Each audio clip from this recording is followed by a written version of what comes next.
Welcome back, everybody, to the Speedway Review post-Daytona. Wow, what an exciting weekend of racing from the tumultuous Truck Series, the crazy Xfinity Series, and, of course, Demolition Derby, known as the Daytona 500. We're going to get to all that later. My name is Chris Burns. With me, as always, Corey Huffnagel, Jordan Balasico, Tori Calhoun, but you see a fifth picture right on the screen. Fresh off his third-place finish in the NextEra 250 on Friday night is the driver of the number 98 Thor Sport Camping World Truck Series. This is Christian Eckes. Christian, how are you tonight? I'm good, man. I'm just happy to be here. Before we got a piece of video we're going to show in just a minute, but I got to ask you, coming down that last restart, you had the lead, the flag comes out. What are you thinking? What are you, in your mind's eye? You just came off the Vegas victory last September. You're at the biggest race on the season, the Super Bowl of racetracks. What were you thinking? What's going through your mind during that caution flag? Yeah, just kind of going through the things that I need to do. Obviously, I should have thought a little bit more about it because we didn't win. But at the end of the day, it sucks to finish third. I mean, we really should have finished about second. We fell in line in second, just ran out of time. The caution came out before we were able to make a move. So it is what it is, and we'll move on to Vegas now. All right, fair enough. And Jordan, you got a piece of footage. This is Christian's win from Vegas in September of 2021. Roll that beautiful bean footage. Christian Eckes. Johnny Sauter's on those new tires, Vince. You talked about he went to pit road. Here he comes. It's a Thor Sport party at the front. 1, 2, 3, 4 for Thor Sport. Can Eckes hold off Rhodes? Then Rhodes, one of those in the championship hunt. Can he get the win tonight here at Vegas? Throw her to the high side, buddy. And the caution comes out with Eckes in front. And Christian Eckes will win because the white flag had already come out. And it will be Eckes getting his first career win. I am stunned. That's amazing. Very impressive. Wow. Did we think that was going to happen? Not 1 ounce did we think that was going to happen. Impressive. 1, 2, 3, 4 for Thor Sport. For the first time in Truck Series history, the same team takes the top 4 spots. Okay, I hear you say on the microphone, did we just do that? Personally, for me, I think you had enough to beat Ben Rhodes that day. I have to hear it from you.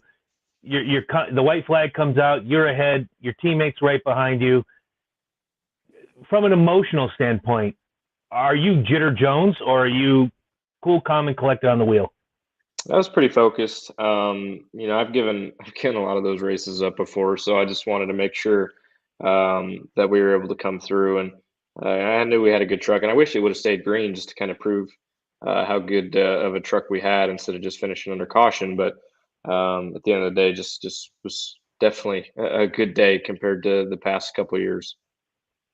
Well, understood. And judging by what we saw at Daytona this past Friday night, you certainly, your team is good enough, the truck is good enough, you are good enough. I have a good feeling that in Vegas we're going to see you in victory lane, my opinion. However, I want to ask you about the beginning.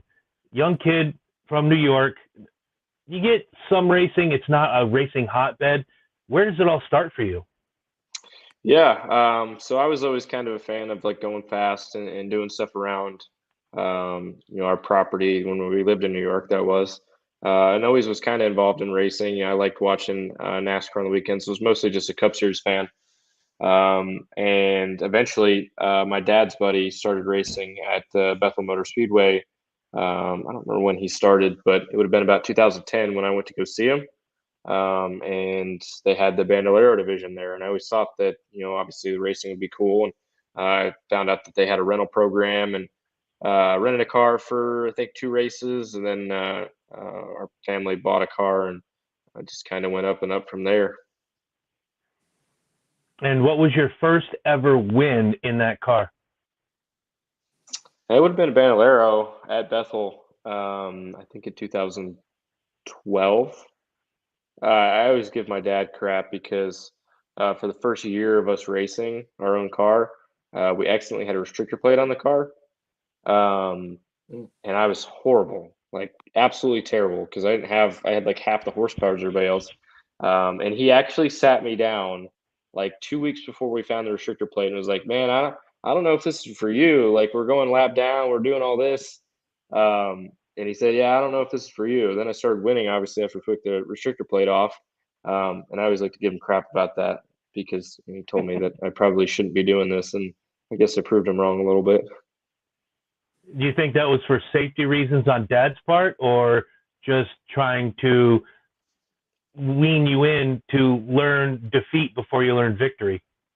Honestly, we bought the car straight from US Legend Cars, which I think it was like 600 Racing or something back then. And it came with it on it, and we didn't think twice of it. We were just out there kind of trying to have fun, and we're clueless. So, but yeah, no, it was a learning experience for sure. I'll certainly buy Clueless. When it comes to statistics around here, Corey's the guy, and I know he's dying to talk to you about the ARCA series leading up to the 2019 championship. So, Stat Boy, it's your time to shine.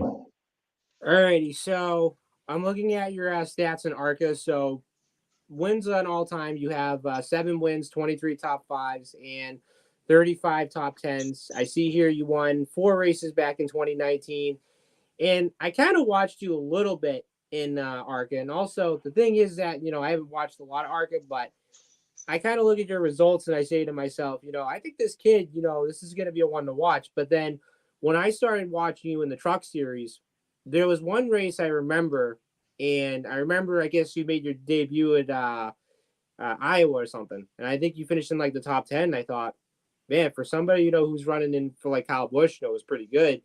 And, there was also a couple races where you ran good as well. And I see here 2020, you ran full time for Kyle Busch Motorsports. And then last year you ran a part-time schedule, which obviously, of course, you got the one win at Vegas. Now this year you're going to Thoroughsport Racing and you have teammates, Johnny Sauter. Oh no, not Sauter. I'm sorry. Is that Ben Rhodes. Can I blooper that? Anyways, we'll cut it in post. Don't worry about it. All right, let's just cut it in post. Anyways, so for Thoroughsport, you got guys like Matt Crafton, you have Ty Majeski, you have Ben Rhodes, who obviously, of course, won the defending Truck Series championship last year. So my question to you is, so what's your goal going into 2022 this season for the Truck Series? And also, who do you think, who would you rely on in the Truck Series as a teammate for Thoroughsport? Yeah, honestly, at Thoroughsport, we don't really work together very well as far as teammates. You could kind of see that at Daytona. We did not do a very good job there, but usually it's a little bit better. We finished 1, 2, 3, 4 at Vegas last year, obviously. Yeah. So they're all pretty reliable.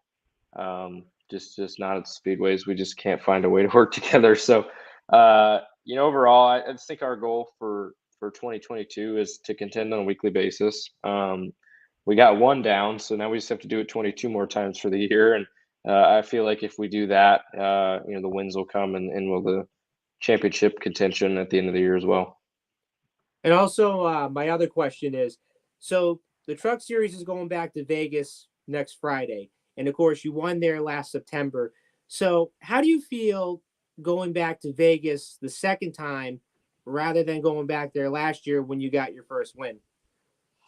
Yeah, I mean, I wouldn't really say it's any different. We were going there with the common goal to go win.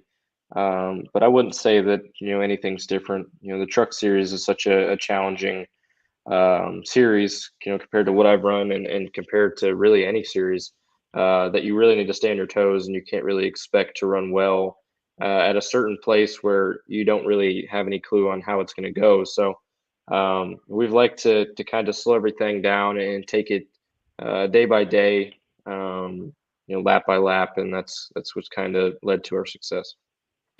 And if you also had like a favorite track on the NASCAR circuit, what's your most favorite track that you like to run on? I don't know, the next win. All right, because I see here because I see here on Gateway, I've seen that you've run pretty well over there, and I kind of thought to myself, all right, I have a feeling. I think the next time the trucks go to Gateway, I have a prediction. I think I think Eckes could pretty much win over there and so forth. That's, And that's definitely been one of my favorites, but unfortunately, I'm 4 for 4 with DNFs there. I've broken Right. stuff probably 4 or 5 times, and I think I got crashed twice too. So I want to say I was there 18, 19, 20, 21. Yeah, so I'm 4 for 4. I crashed Right. twice and broke stuff twice. So, or no, I crashed 3 times and broke stuff once. Yeah. So yeah, I've always ran the best there. I probably had my most laps led per track at that place. But yeah, it's not been very kind to me. All right. Okay. And this is my last question. So I know there's been a couple You're a times liar. where You'll have more. You know you will have more. don't worry. I'm gonna save everything for everybody, you know. So I swear this is my last question. So anyways, I know there's been a couple times in the truck series, you know, you've raced against Kyle Busch. And we all know that, you know, Kyle Busch is just one of the best there is in the truck series. So my take is, and my question is, what's it like, you know, racing against him in the truck series? I know you've been teammates with him at Kyle Busch Motorsports, you know, for about the last couple of years and so forth. And I know you're running against him next Friday at Vegas and so forth. So I just want to hear, like, you know, like, what's your take on racing against him in the truck series? Yeah, I mean, I like racing against him a lot more when he was my teammate. You know, he just offered so much more information than he probably would now. He was, you know, really influential in the latter starts of my career, and but now racing him, you know, obviously I want to beat him. You know, it was my old team owner, and I want to go beat him, and I want to go show that, you know, we can contend and beat you know, the best guy in the truck series. So it's always beneficial when you run against him because you can learn so much still, even without him telling you about it. So for sure, it's nice to do it. And that's something that I hear fans today, younger fans, and we'll get into the younger part in just a moment, hear, well, why don't they let this guy win? Why don't they let this guy win? Well, how about if you want to be the best, you go out and beat the best? And it sounds like, Christian, that your attitude is, this season, yes, I ran for KBM in the past, but now I'm in the 98 Thor Sport. I want to go out there and prove my worth. What better way than to beat arguably the best truck series driver there ever was?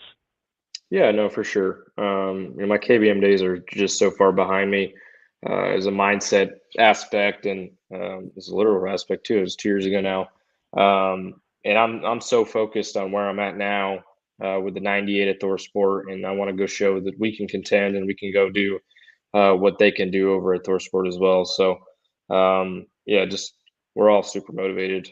Thor Sport is a company, but especially the 98 team. Okay, I want to, before we throw to Jordan with his questions and Tori with his questions, I want to play a little game with you now.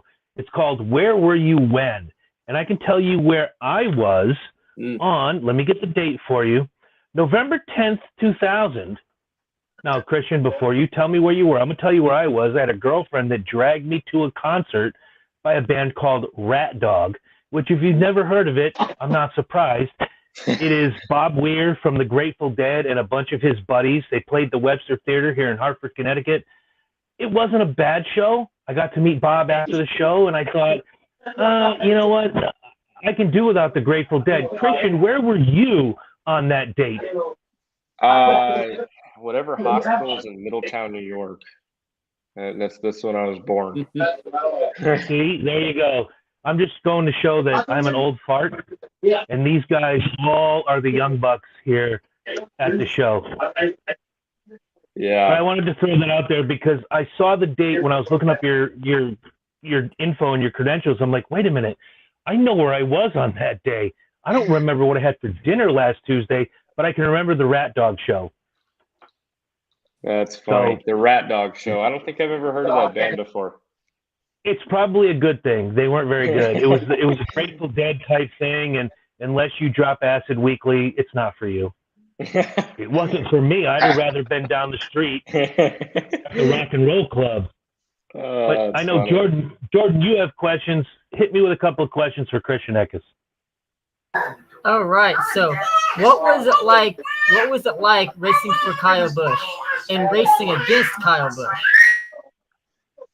Yeah, I mean, racing for Kyle was definitely an experience. You know, he's so motivated, demands success, and does kind of really personify himself as the boss there. So, I'll always be grateful for my days at KBM. It's unfortunate the way it ended, but in the same aspect, I'll always be thankful for the opportunities and for the lessons learned over those 4 years.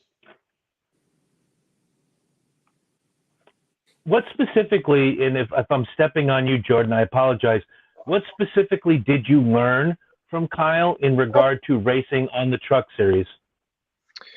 Yeah, I mean, there's just so many things.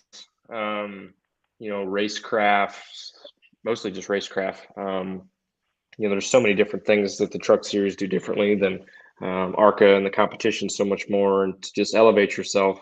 I feel like that's kind of the biggest thing that he taught me, as well as my crew chief Rudy Fugel, was just kind of elevate myself to the competition and step it up a notch and kind of do everything different. I'd say the biggest things that I really learned from KBM was more a maturity thing. I don't really think that I was really ready for that step mentally. I thought I was, for sure, but you really don't know till you get there.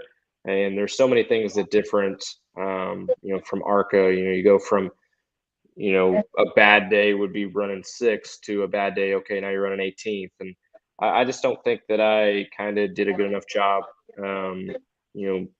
balancing that.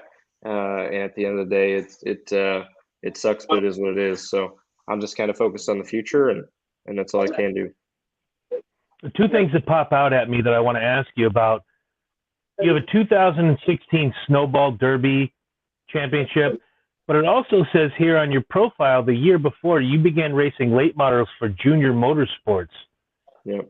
How did that come about? I mean, obviously Dale Earnhardt Jr. has a pretty good eye for talent. Yeah, so Josh Berry was kind of the manager, I guess you could say, for that program back in 2015, I believe it was, when I first started driving that car. And he actually sent me a message on Facebook asking what I was doing the year after. And I was like, well, I'm with this team, but I'm not really sure what's what. And thankfully everything kind of aligned that I could run with them. And for, I think, a couple races, probably 6 or 7 in 2015. And then the next year I ran 20 or 24 or something like that. I don't remember, but it was a cool experience for sure. And you beat out John Hunter Nemechek for that particular race, and you were the second youngest winner behind Chase Elliott. That's gotta be a pretty cool accomplishment for a young driver. Yeah, no, for sure. I still look back, today, and I'm like, wow, that actually happened. I got the trophy. Oh, show it. Right over there, I think. You can hardly see it. It's like my entryway piece, but okay. I still, because I remember the year before going down there and seeing it all. And it's like the Snowball Derby. It's a big deal, and then the next year to go down and win it, and only my second year was pretty surreal. So I still look back every time the Derby goes on year by year, and I'm like, wow, I actually won that race. So it's definitely up there on the list of achievements. You got thoughts of going back, trying it again? Maybe. It just would kind of depend on the situation. Like, I don't want to go down there and kind of half-ass it, honestly. So if the situation kind of presented itself to go down there with a good opportunity, I might be interested in it for sure. All right. Well, speaking of half-assing it, I'm sure Tori has something he wants to say. So, big man, what do you got for Christian Eckes? Honestly, only thing I can ask him is, what do you like at this very moment? What do you think you need to improve on? I don't know. There's just so many things. Okay, I'll narrow it down for you. What's the one thing you know for a fact you need to work on? That's the thing. It's tough. I wouldn't really say that there's one thing in particular. Let's see. I'm pretty good on restarts. I would just say longevity throughout the run. When you get in these really long races, you need to be able to kind of mentally focus yourself after lap 15 to whatever 100. You got to go 85 laps straight, and just kind of honing that speed in later in the run. Interesting. Okay. My question being is that you guys got a week off this week. The Cup Series goes to California. You come back the following Friday night, March 4th at 9 p.m. their time. It'll be about 7 o'clock here on the East Coast. You're going to be in Vegas again. Do you consider yourself the odds-on favorite, having won last year in September, or are you like, I'm just going to fight for every inch of real estate? Yeah, I mean, I wouldn't say. I feel like our team, no matter where we go, we're the on-site favorite. But I'm a little bit biased, so I wouldn't say that Vegas in particular. I'd be the favorite. I obviously feel really good about our chances, like I do every week. But it's kind of it's a battle every week, and we got to go get it no matter what. Absolutely. When Jordan decides he's done doing his domestic duties, he'll come back and put some comments on the screen, because I saw a couple come up, and I'd like to have Christian address those. Oh, my God, it's Christian Eckes. I'm a big fan from Nick Fraulino. Nick is a good guy. I like Nick. Yeah. David says, good evening, everyone. You never met Nick. He likes you. David Eaton says, good evening. I'm watching from New Bedford, Massachusetts. You've never met him. Okay, I'll believe it. Does Christian Eckes like Dr. Pepper? Because that's my favorite soda. What is this? I do like Dr. Pepper. I'm not really a big soda guy. I try to eat well and everything like that, but Dr. Pepper goes really good with Zaxby's chicken. So if I'm gonna have like a little cheat day, Zaxby's and Dr. Pepper goes really well if you want to try it. You are speaking my language right now. But Zaxby's if you're gonna go to Zaxby's, make sure you ask them to substitute the toast, or substitute the coleslaw for another piece of toast. That's how we do it. 1,000%. That's a I'm pro buying that tip. 1,000%. I have not had Zaxby's since I moved away from Florida, and boy, do I miss it. It's good. It's good stuff, Oh, especially with the two so pieces good. of toast. I'm not a big coleslaw guy, so you get that extra piece of toast, comes in handy. Yeah. I agree, 1,000%. You've never met Nick Fraulino. That is like Joey Ternullo's right arm. I can't believe you haven't met Nick. Really? Yeah, I don't know who he is, honestly. Well, Nick, if you're out there, Christian doesn't like you. So, moving forward into this year, again, we're gonna go. I'm basing everything off of the third place at Daytona. Obviously, we're going back to Vegas, where you scored your win last year. If you had to level your odds and say 10-1, 5-1, 1-1, what are the chances you make it into the championship running starting in September? I feel pretty good about us making the playoffs. I don't think I probably belong to be there if I don't make the playoffs. So I feel pretty good about us making the playoffs. It's just about executing once we get there. Okay, David Eaton just asked if you had a favorite track, but I think you answered that already. But for David, do you have a favorite track that you've run on? I don't know. I like them all, honestly. Any especially after sitting on the couch a little bit last year. Any racetrack that I'm able to go to is my favorite. All right, that's pretty awesome. Now, I'd be lying if I said I followed Christian Eckes before I heard Joey Ternullo say the name. Shout out to Joey Ternullo. I have to give him props. If I don't, he'll come to my house and hit me with a stick. Corey was the one that was telling me, you got to watch this kid, Christian Eckes. He's coming up strong. I watched the final ARCA race where you won the championship. I watched you throughout the truck series. I'm watching you now. And the question I have for you, because it seems like you're coming up the right way, when you see guys that are your age, younger than you, maybe a step or two older than you, making it to the Cup Series, do you ever think to yourself, I'm better than that guy. I'm better than that guy. Why am I not getting the opportunity? I mean, yes and no. I mean, that's a good question for sure. Because my two KBM teammates in 2019 were Harrison Burton and Todd Gilliland, and they're in the Cup Series now.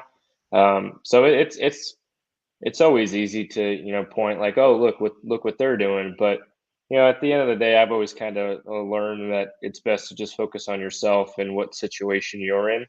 And that's kind of what I'm doing. I feel pretty confident where I'm at with the sport, and if I race truck for the next 30 years, then I race trucks for the next 30 years, and if I get the opportunity to move up, I'd have to see how that goes. So I'm just kind of taking it day by day. I used to kind of have the aspirations to go above and beyond, and at the end of the day, I still do. It's my childhood dream, but after kind of everything happened the past couple of years, I've kind of taken a step back and just kind of been appreciative of the opportunities I have, and just to be thankful that I'm in the position that I am. Well, I'm going to be looking for a new driver in 2 years, in case you haven't noticed the hat or the backdrop. I look at two guys on the Truck Series, and I don't know how much you know him, but I really want to ask your opinion of him, because I think he got the shaft in the Cup Series. Tell me your opinions on Matt Benedetto.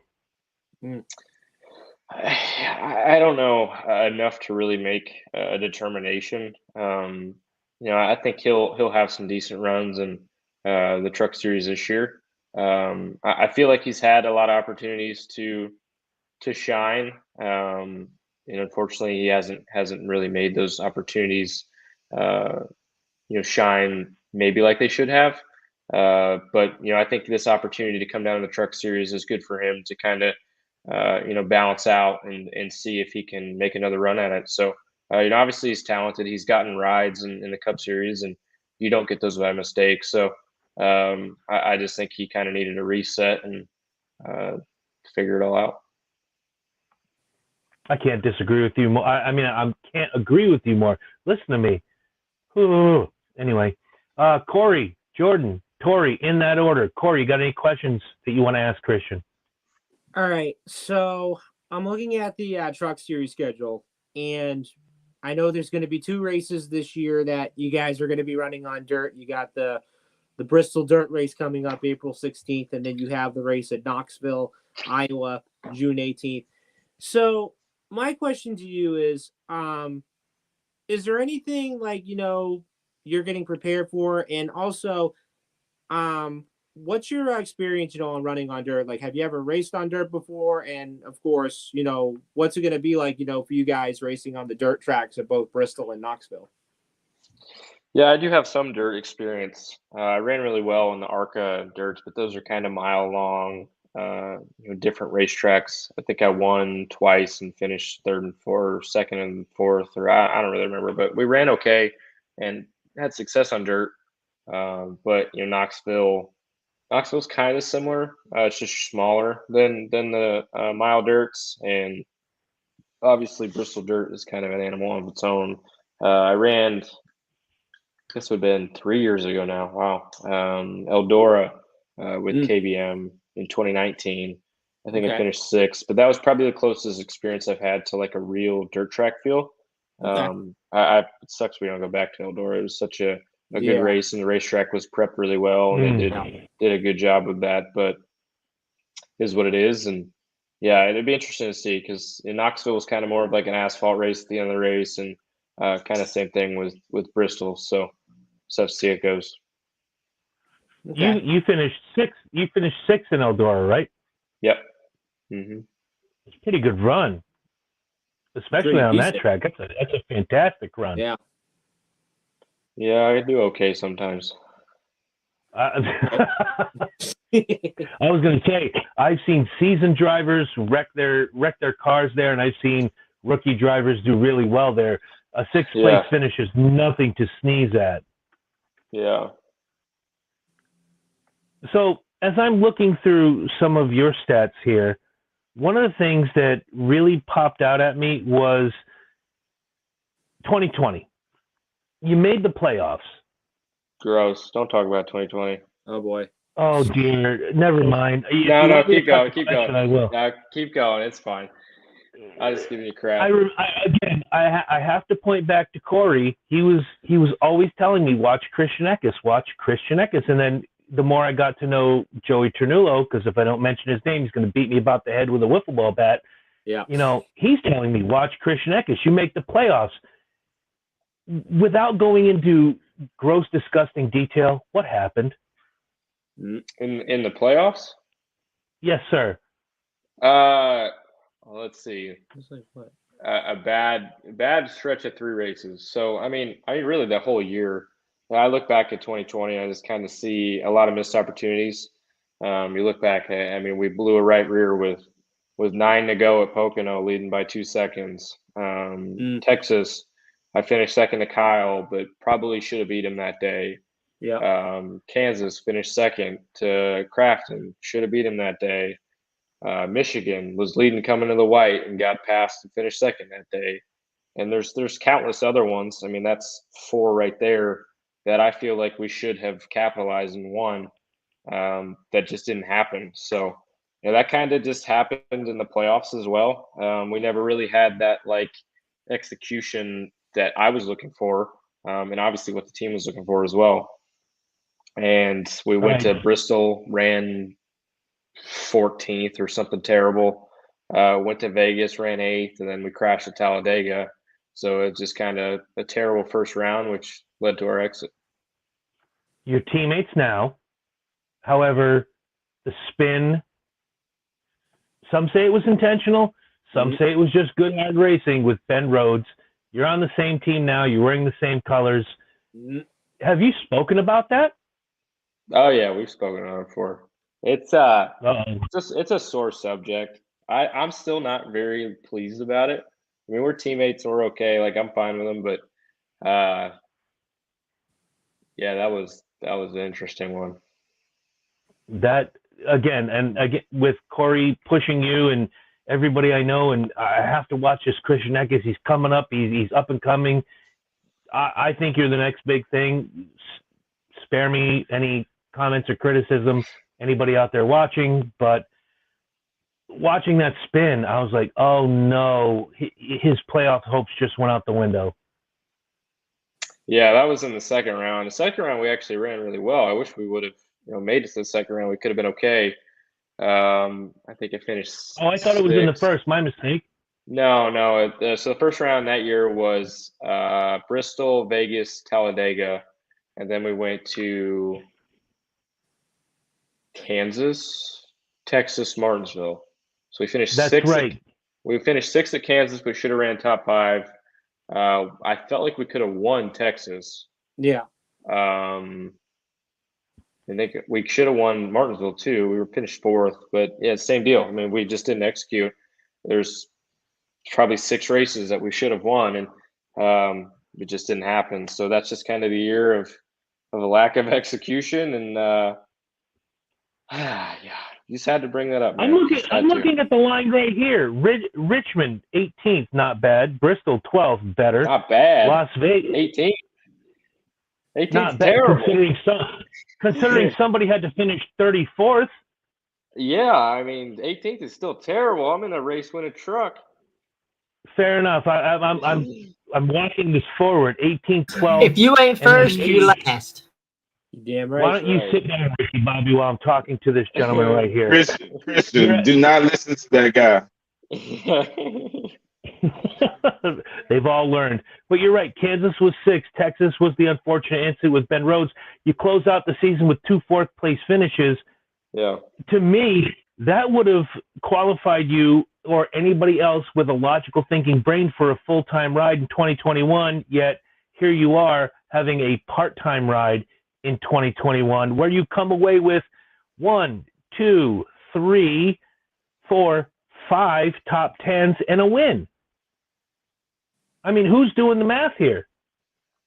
Yeah, I mean, at the end of the day, there was a lot of things that happened. Some of it I can't talk about, but in the same aspect, I look back at 2020 and all the things that everything obviously fell apart. But I look back at 2020. Not necessarily blaming or pointing fingers at anybody but myself.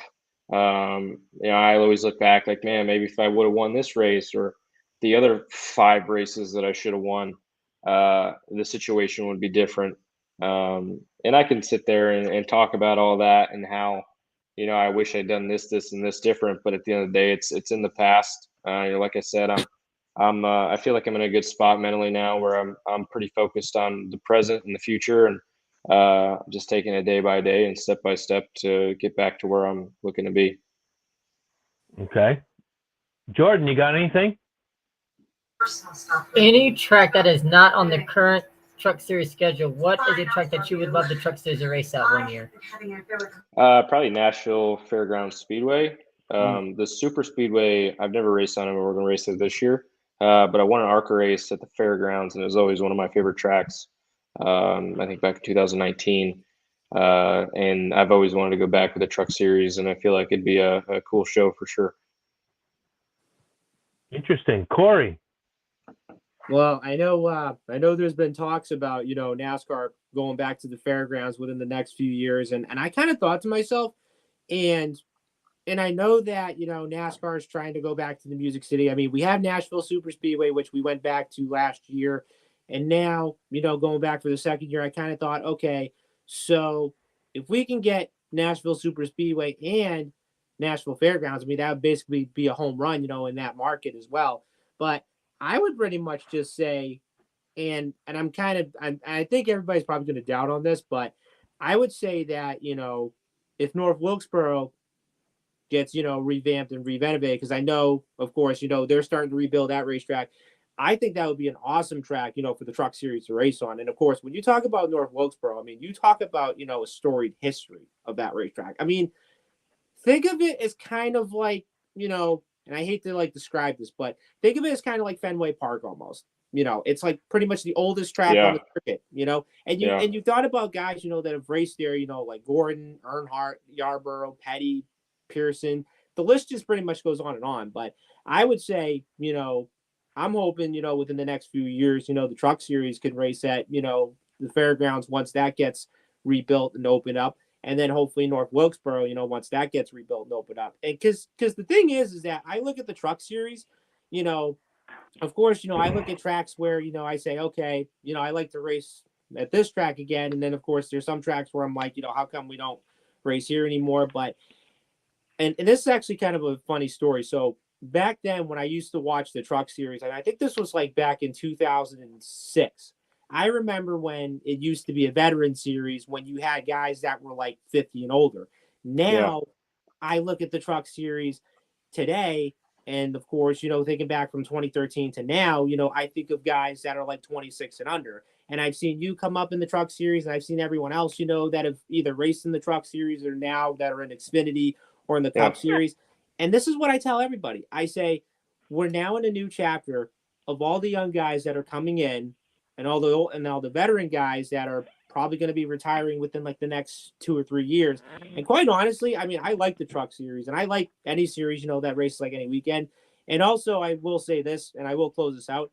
I'm also not a big fan, when the Cup guys come down to the lower divisions. And of course, I get all the time where, they always come down, they take the prize money, they take the trophy, they take everything, And to me, and I've seen this many, many times, before, NASCAR had to limit down the rule and everything. Now I just say to myself, okay, I may not like it that the fact that Cup guys have to come down, but I just have to accept it, So that's why I'm pretty much all for, all the regulars, to win the races and, of course, to get the prize money and the points and everything and so forth. And I look at the guys in the Truck Series, in the Xfinity Series, all the regulars now, and I say to myself, I have a feeling that all these regulars can beat out the Cup guys every weekend. So, yeah, no, I mean, I agree to a certain extent, and I feel like Camping World has done a good job, creating the trip. And we have those 3 races throughout the year where we all make the most money if we win. There's a bonus if you win 50. If you win a race, you get 50 grand. If you win 2, you get 150 grand. If you win 3, you get $500,000. So, I feel like they've done a good job with that. I don't think anybody's maybe won. I think Sheldon may have won 2 of them a couple years ago. But yeah, no, I mean, I think it's great that they come down sometimes. When they beat you, it's not as fun, but it's good competition, and that's kind of what we're all here for. We're competitors, and really, if you look at the Truck Series, there are a couple people like me and Zane Smith, for example, have been there for 5 years now. Well, they're going on our 5th year. Part-time in some of those years, obviously, but going on that, I feel like maybe it'll be something where there might be some veteran presence where like me, for instance, if it's my opportunity to race trucks for the next 30 years, like I'm kind of okay with that. So I think there might be a shift here soon, maybe. See, I'm not okay with that. I think that it's going to be the next couple years when somebody on the Xfinity Series or someone on the Cup Series looks down and says, "Look, I have no problem with Anthony Alfredo. He's a Connecticut boy like myself, but maybe let's look at Christian. Let's bring him up. Let's see what he can do." That's what I see for you. Yeah, we'll have to see. Like I said, it just kind of depends on the situation. I'm really happy and feel like I've kind of found a home at ThorSport. Duke and Rhonda are great, and to race for them has been a pleasure so far. So, but like I said, I'm really focused on this opportunity that's in front of me now, and the future will kind of take place how it's supposed to. Awesome. I had a question, and with you answering Corey's question and whatnot, I completely forgot it. I should have wrote it down. However, I do have a couple of questions I've written down in succession. They're going to be probably 1 or 2 word answers. Maybe they'll go on further.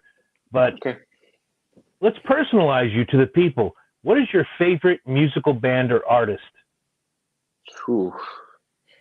I don't really have one. I got so many different playlists and stuff. If I had to pick one, I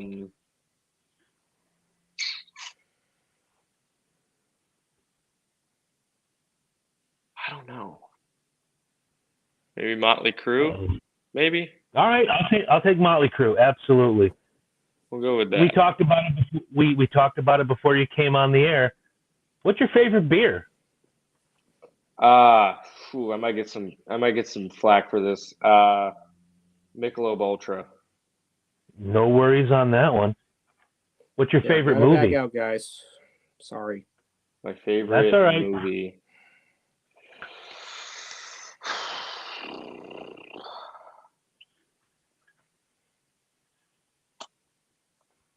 I don't know. There's so many. I'm a good movie guy. There's one movie that I've always really liked. Okay. You guys are there? No, Corey had to back out. His audio dropped. Oh, okay. Let's see. Movies. Unstoppable. It's a movie with Denzel Washington. Yeah, it's a movie with Denzel Washington and Chris Pine. And they have that runaway train that's in Pennsylvania. Great movie. Mm-hmm. Fantastic. Great movie. If you watch TV, what is your favorite TV show? It could even be something streaming on Netflix, Tubi, or Hulu.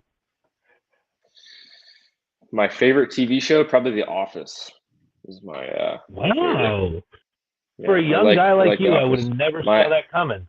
My girlfriend hates The Office. Got any day of the week. Yeah, that's right, bro.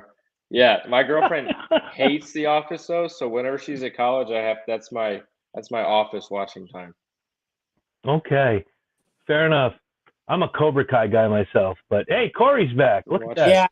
Yeah, I'm sorry, guys. I just lost audio for about a few seconds. That was just one friend that just called me like during the show. So, guys, again, I'm very, very sorry, and that's pretty much embarrassing on my part. And you're okay, Mr. Russo. I mean, Corey. Yeah. And he called you Russo. Also, I forgot to mention, sorry if I mentioned, Sauter in the mix. And I didn't realize, I almost forgot, and I did have a little brain fart, which I almost forgot he's not at ThorSport anymore. He's still there. He's still there. He'll be there. He'll be running about 6 or 7 races. So you're right, man. Oh, he's on the he's on the part-time schedule now? Yeah, he'll be running the fifth truck whenever he runs. So okay. He was right. He just didn't know it. All right. Good job. What's your favorite food? Favorite food, pizza. It's easy. Oh, my man. Can't go wrong with New Haven's the pizza capital of the world. Yes, say that. Sir. I'm from New York, but it's not shit compared to New Haven. So right down the street from Toad's place, I can't remember the name, is the best pizza place on earth. Pepe's, Sally's a pizza. Sally's a Pete's is what it's called. I've never had That's Sally's, the one. but I've had. That's where I had dinner with. I had dinner with Shaman's Harvest. You can see my koozie right here. One of the best bands you've never heard. Go listen to them. They're awesome. Off the track, what's your favorite activity? Probably hanging with my dog. He's sleeping right now. He's right here. All right. Hey, Armstrong, you want to say hi? No. Armstrong, nice. All right. He doesn't. All right. He's sleeping. Last two questions for this particular round, and I'm sure that Tori, Jordan, and Corey have something to say. You mentioned you were a Cup Series driver. You were a Cup Series fan growing up. My mistake. Jimmy I'm a Johnson. little verklempt tonight. I'm going to go ahead of you. It's Jimmy Johnson. There's just no other answer than that. That was your favorite driver growing up. Awesome. Who is your favorite Cup driver right now? I don't have one. I probably got to pick my good friends or they'll be angry at me. So Harrison or Todd probably. All right. And if I have to, I'm going to expand this. It's going to be like a 8B. Who is your favorite driver right now running currently that isn't named Christian Eckes? In the truck series? Any series.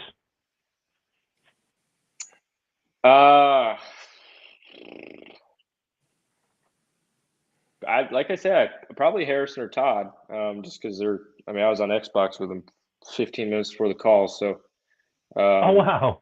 Probably those two.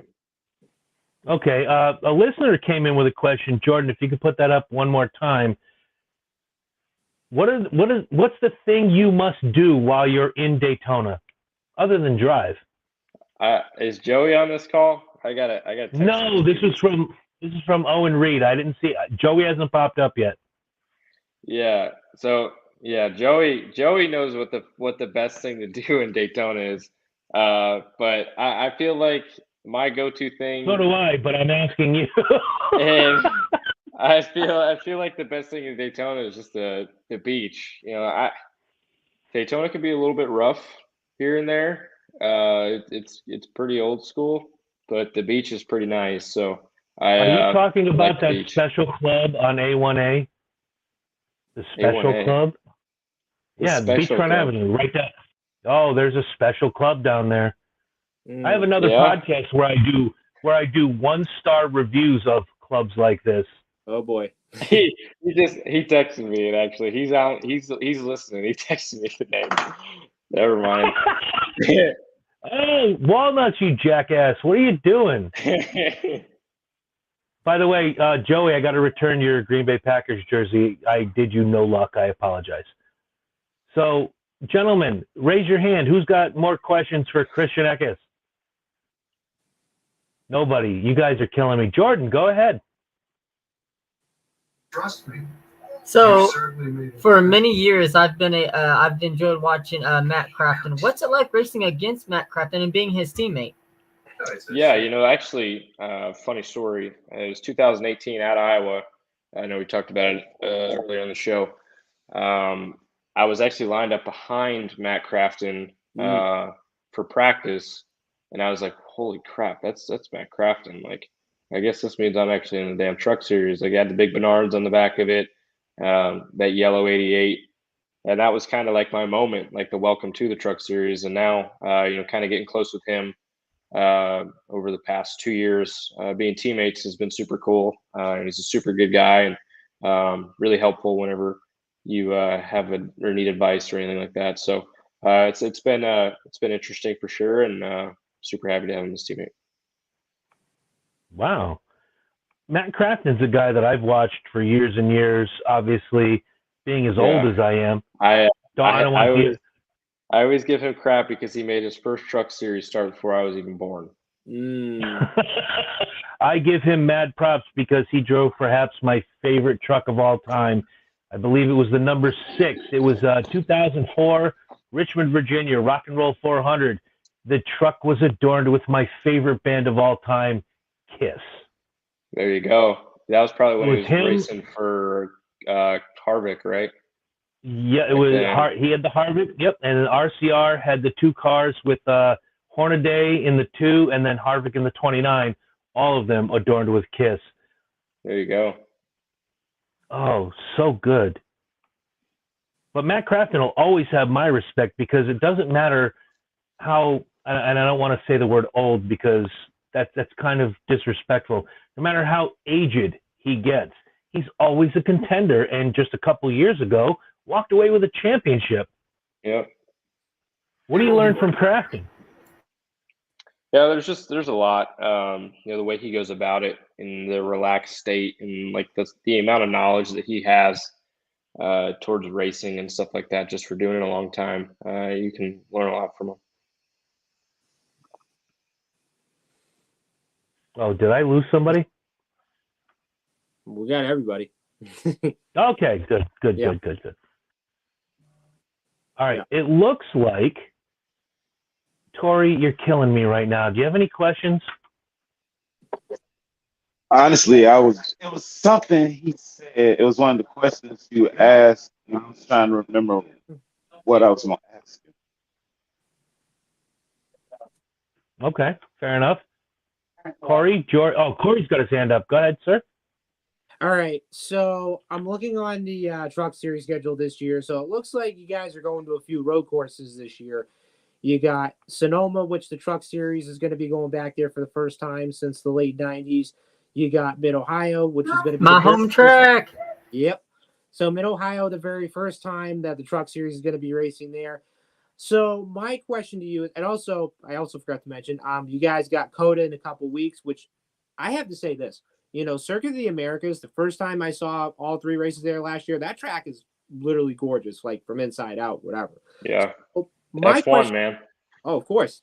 And so my question to you is, how are you on road courses, as a race car driver? I feel like I'm okay. I wouldn't say I'm great at it. So COTA, we qualified 10th, I think, and broke something in the race. DNF, I don't remember where we finished, probably 20 or 30 something. We went to Watkins Glen, ran top 5 or top 10, finished 13th after getting spun. Daytona road course, I ran there twice, ran top 5 in 2020, finished 11th after getting spun across the line. 2021, got spun on the first overtime, came back to finish 10th, but ran like top 5. So, I mean, I run okay. Same deal, just about finishing. All right. So does I anybody have to apologize. I'm typing as I speak. I'm still doing research as we speak. I know we're reaching the top of the hour and we have to go into Daytona, but I'd be remiss if I didn't ask you, Christian, about your view of the action, not only on the Truck Series, which you were a part of, but the Xfinity Series and the Cup Series as they ran at Daytona this weekend, finishing out a fantastic speed weeks. Yeah. So I feel like the Xfinity race was kind of, the average Xfinity race, and the same thing with the truck race. But the Cup race I don't know, it had a weird vibe to it, in my opinion. I feel like Harrison's car definitely flipped over way too easily. Yeah. That's concerning, to say the least. Those cars are basically just a pan underneath it. There's no real place for the air to escape or to calm it down. So they kind of had that expectation that would happen, but even still, you wouldn't think that it would flip that easily. So I think NASCAR has some work to do there, obviously, and but overall, it's still racing. It's still fun to watch, and it's still enjoyable. So at the end of the day, it's business as usual. One of the complaints that I heard from many fans is that with the new one lug system on the Cup Series, at least, they didn't show pit road times, because all of us were looking forward to seeing if the pit road speeds were going to be quicker due to the one lug. Yeah. However, if you look at the old system with the 5 lugs, the gas man has plenty enough time in that 13 to 14 seconds to put all the fuel in the car. Yeah. They're not showing the times. You see the tires are on and the gas guy is still attached. That was a problem for me, as well as, like you said, when Harrison flipped over, you see the flat bottom of the car where it looked as if it was a Hot Wheels car you were playing on a racetrack back when you were a kid. I'm not quite sure how I like that, because it allows the air to get up underneath the car. Not only that, but now you have the lighter composite body that between the flat bottom and the composite body makes the car ridiculously airborne if you get into trouble, which we saw with Harrison Burton and Myatt Snyder in the Xfinity Series. This is troubling to me. And you, as a race car driver on the Truck Series, but still, you're still out on the track and you're doing this at breakneck speeds. What does this look like for you? How, in your mind's eye, what does this mean to you? Yeah, I mean, the next gen cars has been, I think it's a good, it has its advantages and disadvantages like everything else. Obviously the cost aspect of it is definitely an advantage. The fact that anybody can get in the series as an owner, buy the same car that Hendrick has and go race, is more of like a stock car, thing. It's weird because of the charter system, because it's not really like you can do whatever you want. I think there's 36 charters, so there's only 4 spots for people that could just be like, hey, I want to go race NASCAR. So I've always been confused on the charter system, to be 100% honest. I understand how it creates value for the owners and it makes them more of like a sports team in a way. But I feel like if we're really going to try to do this next gen deal, they need to have back to the way it used to be, so that 50 people can come and try to race their way in, because they've already made that financial investment in a car and done everything like that. Okay, well, you might show up to the Daytona 500 and not make it just because you don't have a charter. I don't agree with that necessarily, but it's interesting to see how it's going to unfold throughout the year, because there's car shortages. You're only allowed a certain amount of cars throughout the year, and there's different aspects to it that I don't agree with. I kind of like the way that NASCAR used to be, because there's not a lot of development anymore. Before it used to be kind of you build your car and then you go race. Now it's kind of they build your car, now you go race. So that's I mean, it put a lot of people out of jobs and stuff like that for that aspect, which I don't agree with, but we'll have to see how it goes. I mean, it's NASCAR. We've made these changes. Everybody bitched about the COT car too, and I feel like that turned out okay. So I think the pre-COT cars look the coolest, with the bodies all twisted up and stuff like that. Yeah. But at the end of the day, it's Twisted Sisters. It's going to be a week by week process, and I feel like they've made the correct steps, but it still sucks when you look back and see what could have been, I guess you could say. One of the cool things I saw this weekend was the Truck Series had X amount, you only send a couple people home. The Cup Series had X amount, you only send a couple people home. With the Xfinity race, there were 47 eligible drivers out there trying to get a spot. I'm wondering why the Xfinity Series and not the Cup Series. And I'm sure it comes down to dollars and cents, but to me, that made the Xfinity not only qualifying, but the race itself a little more exciting. Yeah, at the end of the day, I feel like the Xfinity Series is going to get an influx of cars, equipment, everything else, because everything that the Cup Series had for the past 20 years is worthless now. The cars they ran last year, you can run them in Xfinity now.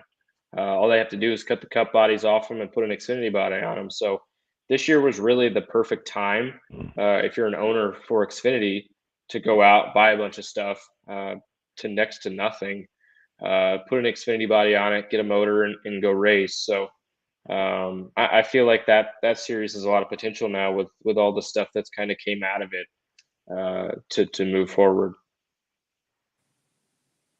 Okay. Gentlemen, as we reach the top of the hour, we know, Christian, you have other things you need to do, and these guys have to browbeat me for how bad I got beaten in the standings in our fantasy racing this week.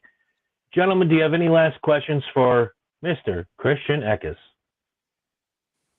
Corey's got his hand up. Go ahead, kid. So and I just want to say this real quick. So right after you won that race in Las Vegas, immediately I said to myself, this kid deserves a full-time ride again. And I kind of told this to like everybody, and I said to myself, I think you texted me right afterwards. I think I kind of said if Thorosport can give him a full-time ride, that'd be awesome, or anywhere, in the Truck Series, that'd be great. But watching you win that race at Vegas, I just said to myself, good for him.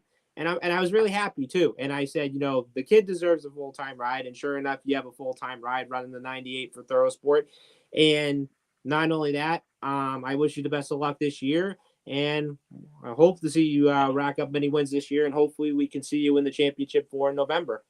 I appreciate that, Corey. Thank you. You're welcome. All right, Jordan, what do you got? Well, first off, Christian, thank you for joining the Speedway review tonight. Second, Absolutely. I will be down in Bristol in September. I'd love to meet you, and I might be going to Mid-Ohio as well, as that is my home track. And I'd love to meet you then.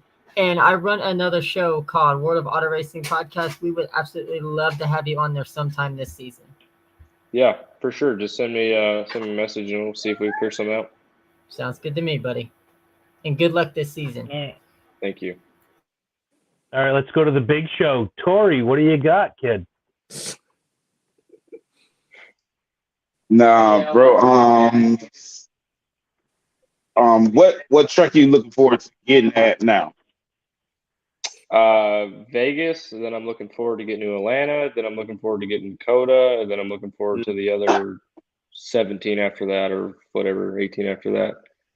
Fuck yeah. See, I love his mentality. Yeah. Absolutely. Chris, you can't pollute him. You can't pollute him. Yeah. No, I'm not going I'm to do just that. ready for the next, and then ready for the next, and then ready for the next, and ready for the next. Yeah. That's beautiful. This guy has a bright future, guys. Yes, he does. Terry says good luck with the rest of the season, Christian.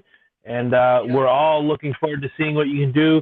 But as far as I'm concerned, because, we spoke to Jesse Iwuji last week. And for you, I want to know, where can I get gear that says I am a Christian Eckes fan? So I'm going to be honest with you, my merch is not very good right now, but I got some things in the work to make it a little bit better. It's on my website, ChristianEckesRacing.com.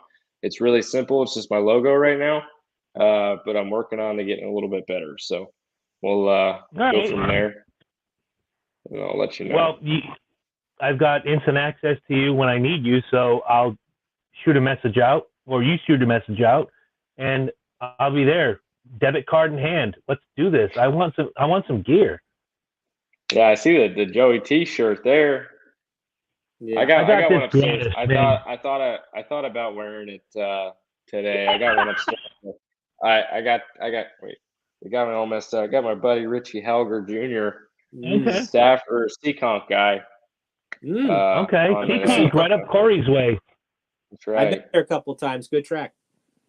I've raced there. It's not a very good track, but it's Well, hard. how funny would it have been if two of us showed up in the same outfit? It would have been my crazy. There you go. Chicks lose their mind over this, but us guys, we'd have been like, dude, nice I got shirt. this one. There you go. Yeah, you're banned from the show. Anyway, Christian, thank you again for an hour of great entertainment. I appreciate it. Absolutely. Your insight was fantastic. Everything was good. Love to have you back at some point. Hopefully, Sure. we'll be talking about 2 to 3 to 5 wins, maybe a championship. I'd love to talk to you Maybe again. 22. Maybe 22. We got 22 races left, so. If you can finish every one of those in first place, I'll buy every piece of merchandise you have. Sounds great, man. Thank you. Ladies and gentlemen, that's Christian Eckes. Thank you again. Yep. See you guys. Thank you. We'll talk Take to it you easy. soon. Wow, what a classy dude that guy is. Down to earth kid. Amazing. But gentlemen, we have to go over the week that was in Daytona. All So right. I am going to go immediately to the Truck Series. And we are going to talk about the NextEra Energy 250. We're going to make this short and sweet because Yeah.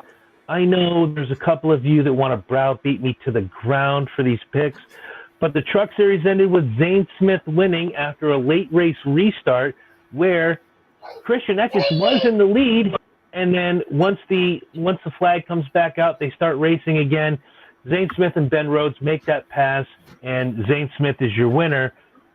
a fantastic race, just going around the horn for those who saw it. I know, Corey, you watched it. Corey, what'd you think? So I thought the truck race on Friday night was pretty interesting. We did see some good racing in the later stages of the race when everybody was all going for it with like 5 laps to go. But my little moment was, if you guys remember that we had the big crash come into the start-finish line, a lot of people thought that they took the white flag as the cars were crashing or trucks were crashing coming to the start-finish line. But looking in fact, some of you guys were texting me saying they took the white flag, and then when NASCAR showed that replay and Fox showed it to the millisecond, it showed that didn't happen. See that right there, TV can't do justice, but that just pretty much goes to show you right there. Right when they were about to get to the O part of the racetrack, you can pretty much see right there, you can see kind of like in the blurry side, you can see the yellow light that came on. So that just goes to show you that, they threw out the caution right before. And I'd probably say maybe 5 feet before they got to the start-finish line. But other than that, I thought the truck race was good. And the fact that Zane Smith ended up winning for Front Row Motorsports on Friday night, I have a feeling I could see Zane Smith winning multiple races for this team this year. I'll say the same thing. And Zane Smith really showed by staying in the top 10 pretty much most of the race that he was a factor. But I also have to point to Christian Eckes, Parker Kligerman, Ty Majeski. Those were guys that were up front a lot of the night. Yeah. I still think, and I didn't say it while he's here because I don't want to sound like I'm brown-nosing anybody, I think Eckes got screwed. But that's racing, and you come back to race another day, he's going to have his moment come Las Vegas, where we all saw in September where he ran so fantastically. Jordan, what were your thoughts on the truck race? Honestly, I thought it was amazing. I was excited for it, but again, that finish of the race, they took that white flag. I don't care what anybody says. That white flag was out. The race should have been over.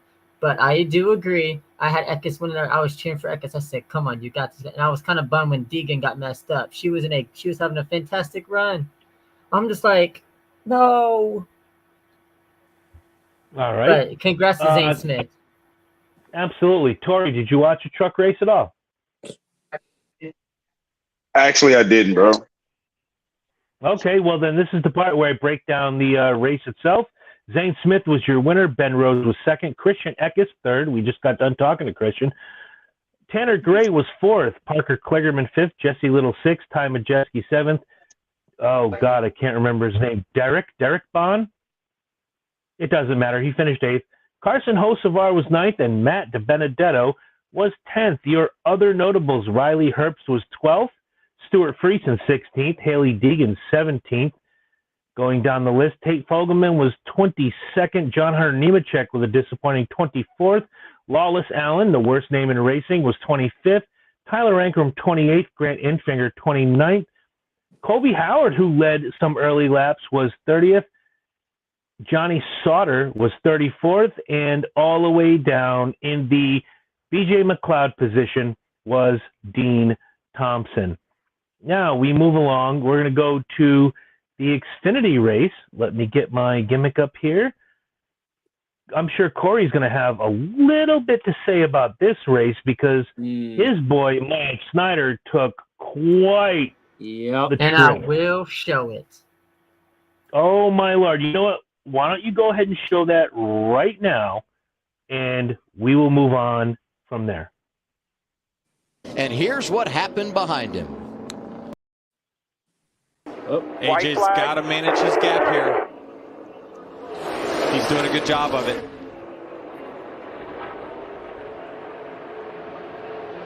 Yeah, he's got to get to the top. The top's going to have the biggest energy here. 21's going to come with a huge shove. They are 2 and 3 wide behind him. Crossover. Here he That's comes. Austin Hill in the 21. Big crash. Up and over. Caution is out. That's Myatt Snyder. And here's what happened behind him. That's just a bad scenario. Once you get turned around backwards, if he doesn't get hit in the front end, it probably doesn't get airborne. But it's just you got that other car wedging underneath the front to get the lift there. But it's great to see, like Chad talked about, the safety innovations of these cars. To see Myatt just walk right out, that's a great sign. And I would be anxious to see how close it was at the time of caution, because look right here, it looks like the 16's out front. Whew, it had to be really close. Yep. The caution wasn't out at that point when they left our screen, so he was clearly ahead by the time he left the bottom of your monitors on television. But unfortunately, Anthony Alfredo getting into the back of the 31 and creating that issue. Wow. I mean, look at that car. And look at the grass that's flying in front of him. Where's the engine? Oh, wow. The engine's gone. I mean, this kind of like a Michael Waltrip wreck that we saw at Bristol, where it's just, or the Jeffrey Bodine, right? Kyle Larson front straightaway here at Daytona years ago. Now, gentlemen, before I break down how this race went, and I do have to excuse myself for about 45 seconds, I do want to say that you guys brought up different crashes where the engine was removed from the car that I did not remember. But in my mind's eye, this was the first time in 40 years of watching NASCAR that I ever saw an engine separate from the car. Not only that, sure, somebody's going to show the picture, and I'm sure it's going to be Jordan, of the piece of the car being embedded, there it is, into Michael Jordan's bus outside the track. Go around the table as you will. I have to excuse myself I can still hear you, but tell me, when you saw this crash, was that not a literal butt pucker moment? My heart dropped. I'm like, yeah. Ever since. Well, go ahead, bro. No, you go ahead. Go ahead. Well, when I saw the replay, man, I honestly tripped out. And this ain't a joking matter, but the first thing I thought about was fucking Talladega.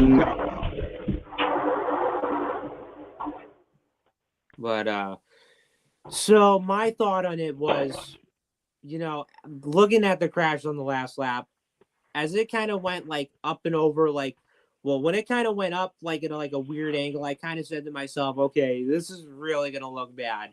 And of course, the fact that car disintegrated, kind of like a fucking cheese grater almost. I literally said to myself, holy shit, I really, really hope he's okay. But for him to walk out, did you just say the F word? It's just nothing short of a miracle. Yes, I did, and I'm going to put $2 in the drawer, $2 in the piggy bank. Anyways, so thank you.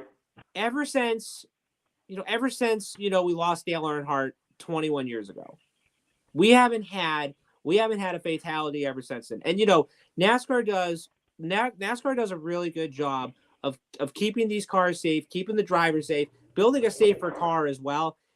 And you can basically just destroy these cars within 110 million ways or whatever it is and so forth. And the driver's just going to walk out like nothing happened.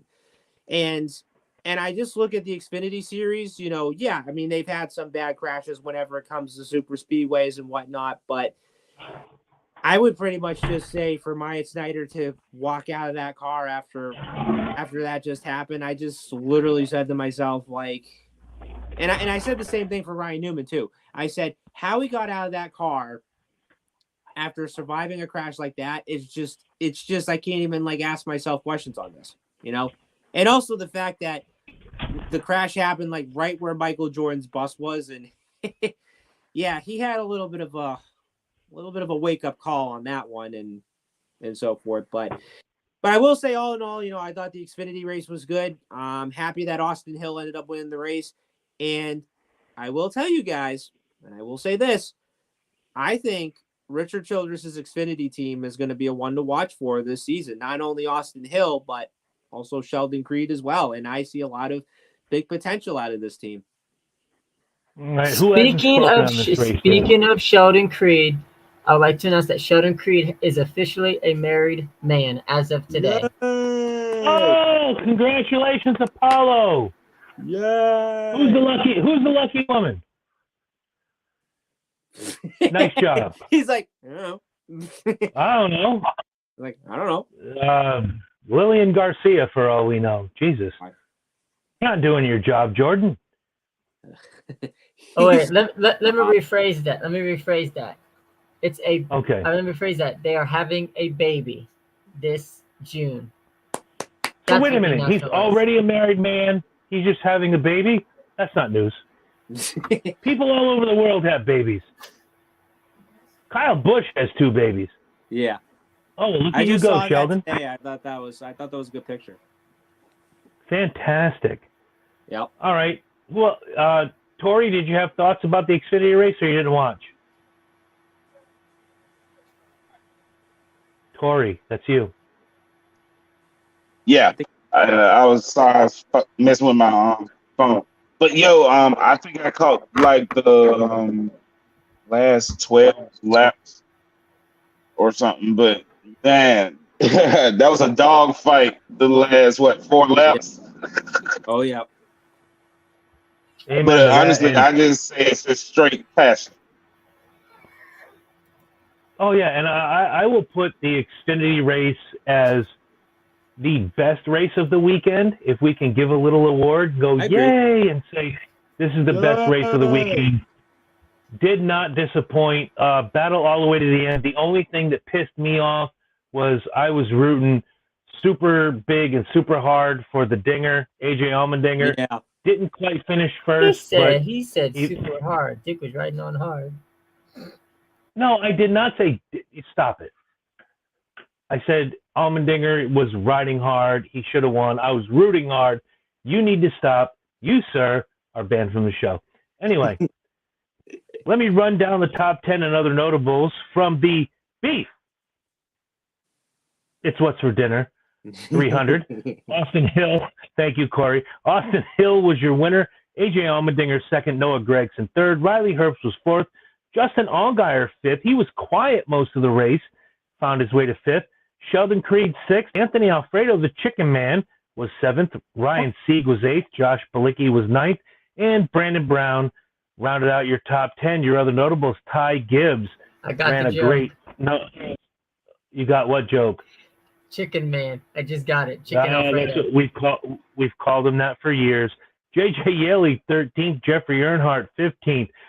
Brandon Effin Jones, who was up in the top 10 but fell back to 17th. Jeb, with a B, Burton, was 19th. Myatt Snyder, after that crash, is recorded as being 22nd. Jade Buford, 23rd. Let's see. Jesse Iwuji, a disappointing 27th. Daniel Hemrick, an even more disappointing 28th. Kyle Weatherman, 32nd. Brett Moffitt, 34th. Drew Dollar, 36th. And all the way down in the BJ McLeod position. And when I say his name, Corey smiles. Cesar Baccarella. Jordan, you had something to say. Yes. Hey, John, if you're watching, hold on to the tires, man. Oh, you are not going to say that to him. Oh, boy. John, kidding, for what it's worth, he's not really my friend. I'm just throwing that out there right now. You see me pointing? That's not really my friend. Just kidding. Oh, my Lord. No, but he did. Before we get... Go ahead. Friday night, he actually pitted for Spencer Boyd on Friday night, and they finished 11th. Before we get to the Daytona 500, before we get to Jordan switching teams in a heartbeat as soon as the checkered flag dropped, before we get to the fact that Jordan is a front runner and he's walking away, he's the guy with the picture, he's the guy with the news. We have a huge announcement that we'd love to make right now. Oh, he's got his baby. Oh, he's going to pull a baby card. Good granny in hell. Yeah. That's the older baby. Get a job. Seriously, you're old enough. Is he? Deliver papers, shovel driveways. I don't know. He could do it. Probably. Yeah. Jordan's going to throw up a picture in a second. Jordan worked his face off to get this interview. I couldn't be more proud right now of Jordan and our entire team as we announce after the Vegas race in 2 weeks on March 4th is the Vegas race. It's either going to, let me do, oh shit. I don't have my calendar in front of me. Give me a second. La, la, la, la, la, la, la. Stop it. So March 4th on Friday is the Vegas race, 5, 6, Yeah. 7, 8. It's either going to be March 9th or sometime soon after. That beautiful face you're looking at, Matt Benedetto, is will going be to here, be against, as well as his team owner, Willie Allen, former NASCAR Camp World Truck Series driver. Yeah. I am super excited. You guys all know how I feel about Matt Benedetto. First, we have to teach Justin. First, we have to teach Jordan. Jordan, say it with me. Benedetto. The Benedetto. If you can't say it, just do like my daughter does and say Matty D. Oh my! And Jordan's gone. Well, it's our show now. He's getting beaten by a wooden stick at this moment. Oh my Lord, Tori, out loud, real quick. You looking forward to Matt Benedetto? She took me out. Yes, I am looking forward to Mikey D, you know what I'm saying? But hey, real quick, hey. Are you gonna be able to shit together? What's that? Are you gonna be able to keep your shit together, Chris? It's a funny thing you say that. I was only allowed to tell my daughter, but I told my sister as well. And there's a bet going on to see when I'm gonna have a fangirl moment. But yes, I'm super excited. And I cannot wait. And also for the Speedway review, NASCAR Cup Series driver and former champion Mark Truex Jr. interview is officially in the works as of today at 5 p.m. Oh, dude. Okay, so I'm saying it here. Chances are my daughter will name her firstborn after you if that happens. I'm literally gonna pass out right now. What did I just hear? Oh my god. It's my first time hearing it. Although when I brought it up to Jordan, I was like, yeah, if this is even worthy, let me know. Now, whoa, big news. And look at you, you with the hair. Hi. Hey, hi. Say hi to Uncle Chris. Hi. Anyways. Can you do this? When you learn how to do this, come talk to me. And another one that is in the works. This is for Tori, my man Tori. Uh-oh. Jimmy Double J Johnson for World of Auto Racing podcast. Wow, I thought you were going to say Janet Jackson. I said it once, and I continue saying, I don't know how you do it. Just keep doing it, Jordan, dude. Doesn't matter. Hey, bigger, better, badder. No McNuggets here, my man. And I want to mention this. The broadcast tonight got 30 viewers at one point, 30 live viewers at one point. Which is pretty badass, considering during the week we get more because people watch it after the fact, but I love the fact that 30 of you tuned in, signed on, hooked up, and had fun with Christian Eckes and our dumbasses.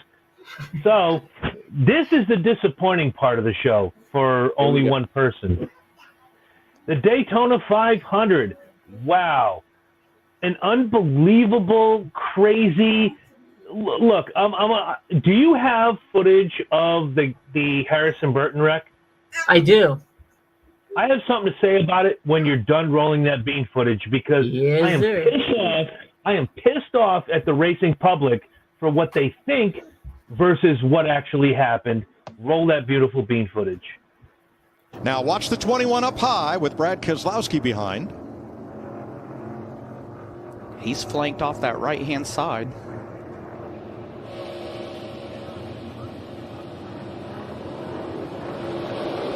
Come off the corner, the car got light exactly like I was talking about. Man, it went over too. I was right. Dang it. A lot of good cars. Denny Hamlin with a spin there, not sure how much damage. Kyle Busch, 24 of William Byron. They're both going to get swept up in this.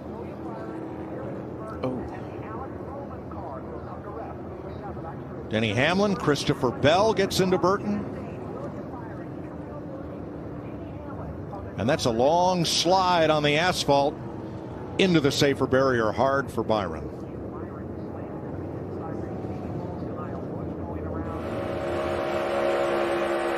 Half in front, tight out the back, tight in front all the way, wrecking here, wrecking. Oh, man. Keep rolling if you can, just lock it down, let them come under you. I think Denny's got, never mind. I almost said he didn't have much damage, but he definitely has a lot. Okay, let's start here. The joke I made all weekend was, you know who wouldn't have flipped that car? Matty D. But let's be fair. Keselowski didn't hit him. Keselowski didn't spin him. He took the air off of one side of the car, which made the car a little light. He got loose. Even the announcers said it. Everybody in the last couple days on every NASCAR broadcast said what I said that day. Keselowski took the air off the back of that car. That's Daytona. And I feel bad for Harrison Burton as much as I want to say F him. Thank you, Terry, for the awesome news. Yes, Matty D is coming in a couple weeks. Can't wait. I can't wait.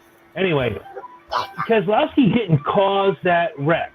However, you know, as Terry mentioned, Willie B got hit hard in that, and he didn't deserve it because he was just in the crossfire. Harrison Burton being a rookie, being up front, it's unfortunate for him because he was running a fantastic race at that point. But taking the air off the car doesn't mean you wreck somebody. But in the later rounds, as we saw, Keselowski was just plowing everybody. Let's be clear. If you got hit by Brad Keselowski, you may be entitled to financial damages. Call JG Wentworth, 877 cash now. However, I don't think that wreck was Keselowski's fault, if you will. I just think it's Daytona racing. You're in the draft. He took the air off. The car got squirrely, and unfortunately, you saw the wreckage that happened. Yeah. Right after that. Now, there were other wrecks, and I'm sure that Jordan has videos of these other wrecks that we're going to talk about. And Jordan, give us a preview of what, and we lost him. There he goes. Hey, yo, Corey, but hey, I'm going to tell you something. I knew that the wind coming in was going to be a problem, especially for those cars. Oh, absolutely, because they're lighter. The composite body on a car that's usually used to being heavy is not going to be a good thing. And I think Corey and I spoke about it privately, and I know my brother-in-law and my sister, we've all talked about it. The lighter body on a knocked car. me out, Here comes Jordan. I didn't knock you out. No, she hit my mouth. Oh, you got to beat the kid now. It's all terrible. So, as we were saying, the lighter composite bodies on a car that goes 200 miles an hour is not very conducive to the way these guys race at Daytona. Might be great at the other tracks, but Daytona and Talladega, this is going to be a problem. Now, if Jordan has video of some of the other crashes, let's break those down before we get into the top 10 and the points, because I know we're all pressed for time right now. Roll that bean footage.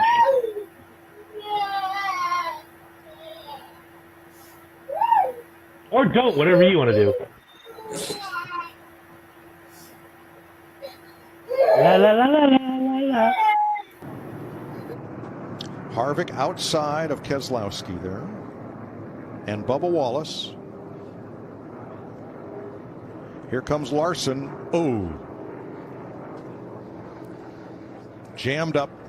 Larson had a huge run on the outside, and he was trying to slow that momentum down to get to him. But as he got to him, it kind of seemed like Kevin was having, the 17 was backing up to Kevin as well, and it just accordiated. Yeah, the Harvick was having to slow down.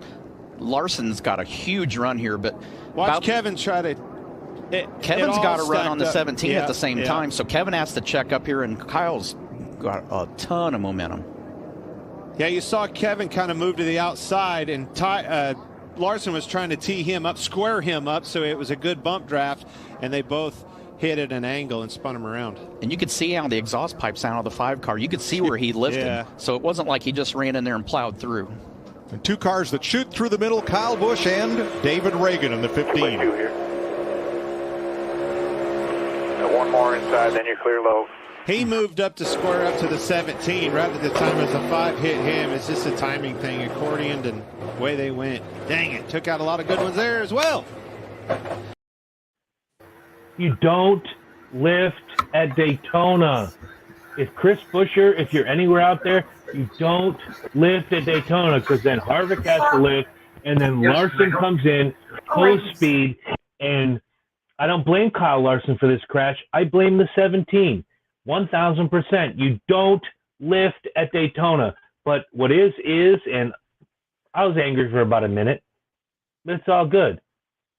Now we're looking at the wrecked wheel well, the hub of, it looks like the 30, is this the 31 car?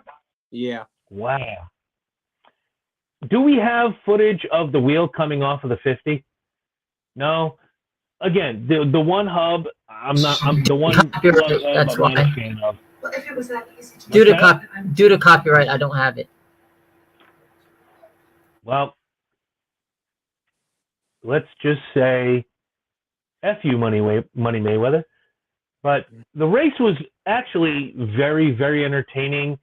The crashes could have been avoided. I'm sure there's a million things we could say, but around the table, starting with Corey, there's Bubba. He feels bad. Second place finish for Bubba. Nothing to be ashamed of, but here's a guy on a super speedway who was always up front. Eventually, they're same with Big E. New Day Rocks. New Day Rocks. Yeah, I'll wear that T-shirt next week. Seriously, nothing to be ashamed of, but going around the table from Corey to Jordan to Tori, we'll start with Corey. Thoughts on the Daytona 500? I thought it was a good race, and quite honestly, with Austin Cindric winning the Daytona 500 and giving the captain Roger Penske a really big birthday present, I have a feeling. I think this is going to be the year. Cindric's going to have a dominant rookie year, and who knows? I mean, he'll probably put up some rookie numbers at Penske that Ryan Newman couldn't do back in 2002. And I mean, if you think that Cindric winning on the ovals is one thing, wait till we get to the road courses. That's basically his personal playground. But honestly, all in all, congrats to Austin Cindric, congrats to Team Penske, and I'd probably say it was a deserved win for him, and he earned it. And but yeah, I mean, great win for him, and I'm really looking forward to see how he's going to do this year, and I think it's going to be a big year for him. They say at Daytona it's better to be lucky than good. Yeah. And for a lot of drivers, whether your name is Derek Cope or Trevor Bayne, that is definitely, or Michael McDowell, that is definitely the case. I won't say that Austin Cindric falls into the lucky category, nor will I say he falls into the good category. I'll say he falls in between. Newly minted Blue Deuce fan Jordan is going to have something to say. So, Jordan, hit it. Stop inviting me to the Austin Cindric fan gimmick, because I'm never going to join. Stop it. Now I know it's a bit of a stretch. Honestly, I tell you what, that was one of the best damn races Daytona 500 I've seen in a long time. My heart broke when Bubba finished second, but I got to give props to Columbus, Ohio's own Austin Cindric. Congratulations on the Daytona 500. I look forward to cheering for you for 2022 and beyond. Let's get it done, boys. Let's win Rookie of the Year and the championship. And so Austin Cindric, he's been a fan of you since yesterday. So let's do this the right way. Tori, thoughts on the Daytona 500? No, Chris, I give it a 9 out of 10. The wheels coming off kind of irritated me. Understood. We lost Tori. I was going to get his thoughts. He's obviously doing his thing. I'll give my thoughts. Fantastic race. A lot of these crashes were inevitable. Nobody really paid fault. Trust me, Cindric is great on road courses. I attended the Sonoma Raceway and watched Cindric in a McLaren. Okay, awesome. Thanks for joining in. So, Tori, your thoughts on Daytona? Man, Daytona was unbelievable. It was at a point where Kyle I think he was at number 2 position. And then, in a matter of seconds, he fell to 12. and then the final 5 or 6 laps. Wow, man. Yeah, when he screwed Harvick over, that dirty bum. Sorry, brother. I'm gonna remember this one. Like, for this to be the first one I watched since Dale Senior passed. Yeah, it was worth it. All right. Let me go through the running order, then we'll get to the fantasy points, and then we're going to close out the night. Austin Cindric obviously comes home with the win. Bubba Wallace comes in second. Chase Briscoe third. Ryan Blaney was fourth, and Eric Almirola came in fifth. Kyle Busch was sixth. Michael McDowell was seventh. David Reagan eighth. Brad Keselowski ninth. Chase Elliott rounded out your top 10. Your other notables was Martin Truex Jr. coming in 13th. We had Chris Buescher in 16th. Daniel Suarez in 18th. Kurt Busch in 19th. Joey Logano was 21st. Jacques Villeneuve was 22nd. Alex Bowman, who basically saved the life of Harrison Burton by his car just being there and turning it back over, was 24th. Kaz Gralla was 26th. BJ McLeod, surprisingly, in 27th. Ricky Stenhouse Jr. or Recky Spinhouse Jr. being 28th. Kevin Harvick 30th. Kyle Larson 32nd. Christopher Bell 34th. Greg Biffle 36th. William Byron 38th. And Harrison Burton, we mentioned, was 39th. And all the way down in the usual BJ McLeod position was Ross Chastain. Now we go to the fantasy points. We're just going to start at the top. Tori. Team rest in peace. What? I'm getting waved off. Why am I getting waved off? Austin Cindric has wanted to be a race car driver his entire life. He's raced everything. You made it to the top level. A rookie in the Cup Series. Austin, you are a Daytona 500 champion. Oh my God. You know what makes it all better? A packed house. A packed house at the Daytona 500. Oh my God, I've got so many people to thank. First and foremost, Roger Penske. Happy birthday. Oh my gosh. I appreciate Ryan being a great teammate. Obviously, he wants to win this one, but I'm so pumped for Discount Tire, Menards, Ford. Everybody works so hard with this next-gen car through this whole process, and damn, I am so excited. This makes up for losing a championship last race I did.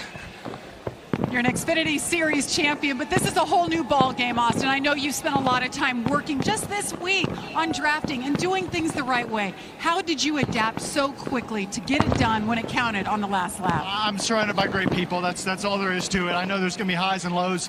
Being a rookie in a field of drivers this strong, I'm just grateful for the opportunity. Excited for the climb and the mountain we've got ahead of us on the 2 team. But we're in the playoffs.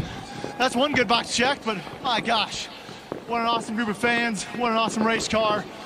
Just really thankful. How about it? Austin Cindric is your champion.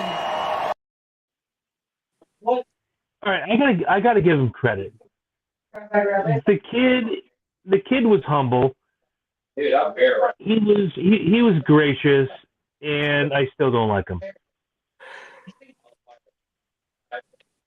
I'm sorry, Corey. Chris. Are we boring you right now, Corey? No, you're not boring me at all, bro. Hey, Chris, do you remember the Drew Dollar Jeremy Clements incident on Saturday? Yes, I did. I remember watching that. So Jeremy Clements tweeted out. Let's see. I have the tweet because it says here this was when because I have a story behind it. I think I saw it too. Why I brought that up. He said. That's what happens when you have guys that buy rides that shouldn't be there. I replied back, fact is that shouldn't have been there, and my tweet showed up in an article. I saw that. I saw that. That's right. Oh my I Lord. I agree with him 100%. And and speaking of Drew Dollar, he tried to turn Tony Bredinger. Nope, she said, "Get out of my way, get off my ass and wreck him." Good job by Tony. All I'm going to say is coming out of Daytona, it is a crapshoot. It is anybody's race. And I'm going to give credit to Cindric. He's a guy that when you go to a super speedway, he's really good. So I got it you. wasn't like a Michael McDowell. It wasn't like a Trevor Bayne. It wasn't like a Derek Cope. Austin Cindric, while I don't think he earned it in quotation marks, I think he deserves to be there. So let's see the way the season's going to play out for that number 2 team. And also, for you guys that don't know, where is he? Over there. He's right there. Jordan and I have a bet for this season. He says Cindric wins 6 races in the championship. I say you are full of shit. So, by the end of the season, if Cindric wins 6 races or I'm throwing this caveat out there, he can win 4 races in the championship, you're still going to get your hat. If he wins the championship, I don't care if he wins just the 1 race, the Daytona 500, you're going to get your hat. However, if Austin Cindric fails to win the championship, I get a Kevin Harvick hat of my choice, courtesy of Jordan Balasico. So I look forward to prepping this beautiful dome for my new hat coming in November, courtesy of Jordan Balasico. But let's go to the fantasy points because I don't want anybody to wait any longer. I will say this. I am a slow start. So let us start with You Sir May Fuck Off Racing. Kyle Busch gained me 38 points. Kevin Harvick got me 11 points. Tyler Reddick got me 5 points. And Daniel Suarez got me 19 points for a grand total of 73 points. Okay. Next, Tori. Kyle Larson got you 26 points. Chase Elliott earned you 34 points. Eric Almirola earned you 32 points. And Cole Custer earned you 17 points. Tori, your total for the week is 109. Not bad. Wow. Not bad at all. Wow. Corey. All right. That Boy Express. Justin Haley earned you 14 points. Martin Truex earned you 49 points. Austin Dillon earned 17 points. And Chase Briscoe earned you 41 points. Corey, your total for the week is 121. Fantastic. Unfortunately, Dipshit McGee Racing, 1422 Racing for Jordan. Wait, bring that comment up again. I got to see that again. I want to invite my mom to watch this podcast next week since Maddie D is one of her drivers. Not going to be next week. It's going to be, what, Jordan, after 2 weeks from now? Yeah. So somewhere after Vegas. Monty said, Monty from Rackley, he says he's going to get back to me after Vegas, but he says we could possibly have Willie Allen before we get Matt. He's going to see when Matt's available, and he can get to him on a Wednesday night. But he says it'll be after Vegas. All I care about is Matty D, but whoever said that, Matty D's coming. We got this. Dude, I'm more excited than anybody. Yeah. All right, so here we go. 1422 Racing, Jordan. Bubba Wallace earned you 47 points. Brad Keselowski earned you 54 points. Ross Chastain earned you a whopping, incredible, amazing 2 points. And Eric Jones earned you 22 points, which gave Jordan a grand total of 125 points. So your standings are Jordan leads the pack with 125. Corey comes in second with 121. Okay. Tori has 109, and I am in the BJ McLeod position with 73. Going into Auto Club, our teams are going to be a little bit different now. They're going to be the same pick-wise, but I think the running order is going to be wholly different. When we come out next week and we do the points, it's going to be a whole new ballgame. Yeah. It's the first time we're going back to Auto Club in 2 years. It's going to be fantastic. But I have to give credit where credit is due, as much as I hate to do so. Corey will tell you I'm a slow start when it comes to these pick sets, but Jordan, fantastic job, my friend. Yeah, good job, Jordan. You did pretty good this weekend. All three of you did good. I'm the only one that looked like BJ McLeod. Honestly, Chris, I didn't expect to finish second this week. Honestly, Chris, when I seen Bubba up there, Brad up there, and Eric up there, and I was like, "Damn it, Ross, get your ass up there." I was like, "Shit," but I'm like, "Damn, I did good." Come on, Melon Man. So I want to throw a pimp out here this week. If you guys get a chance, listen to Dysfunction Junction. We had a great time talking to two brothers, Extreme Paranormal, and I learned some crazy stuff about hauntings and paranormal and supernatural and all of that crazy stuff. Mike and Adam were more than gracious with their time. And, of course, it's the second week of one-star strip club reviews. So tune in for that. If you guys missed last week's show, I actually had a 5-star review from a 9-year-old who went to a strip club. So you guys want to hear about this real quick? Because I know everybody's got to go. The first time I did one-star strip club reviews, I found one in New Zealand because we have listeners in New Zealand. And I found a 5-star review from a 9-year-old that says, "This place is great for a 9-year-old. I went there for my birthday. I would recommend for kids." So, yeah. Oh, Lord. New Zealand does stuff different than we do here. Yeah. It's true. And chances are they went to Tori's place. I'm a 9-year-old and I wanted to see boobs, and there we go. See him? Look at him. Tori's like, nah, bro. You can't get through the door unless you're 19, bro. In New Zealand, you can go to a titty bar at 9 years old. Yeah. This is Don't America. Don't forget, World of Auto Racing podcast goes live Monday nights at 6:30, live on Facebook and wherever you steal your favorite podcast from. We go live every Wednesday, 7 p.m., and I cannot wait. Dude, I cannot tell you how excited I am for Matt Benedetto. Hopefully it's in 2 weeks. Jordan, tell us about when Matty D's coming on the show. That's you, Jordan. Unlock your microphone. There you go. Touch the button. So in 2 weeks. He can't even spell his name right. Huh? You know what? Leave me alone. What was the question? I'm sorry. When is Matt Benedetto coming on the show? After Vegas. Sometime after Vegas. I will so sometime after Vegas. I'll let you guys know. All right. And learn to say his name, learn to spell his name, learn something other than Selena and South Park, and we'll have something good. It's all good. Just look at this guy. You know you're the bomb, kid. You know you're the bomb. You're making this all happen. Hey, I told you, did I not tell you before the season, before 2022 hit, I was making 2022 a big deal for your show and for my show. Speaking of which, this Monday, Arkham Menard Series 4th place finisher Sean Cord joins us live on Monday.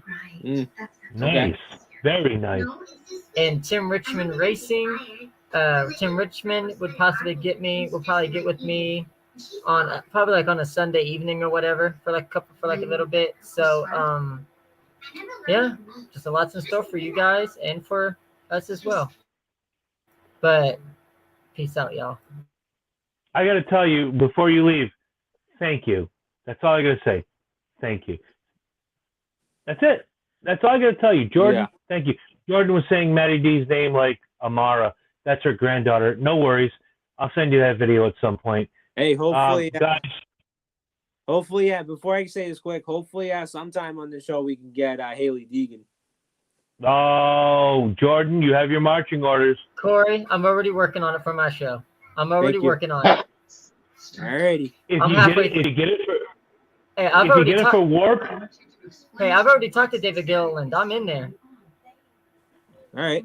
If you can get it for Warp, make sure Corey's there. But Matty D is here. It's going to be Wednesday night. Yeah. He's going to be 2 to 3 weeks from now. My God, I am so excited. Thank you all for being a part of this. Tori, rub your belly one more time because I got to see that before I go. Do that thing. Yeah. Do that thing. All right, gentlemen, Thank you, listeners. Thank you. And to Christian Eckes, thank you. This was a great night, and I look forward to talking to you guys about California next week. All right. All right, later, my man.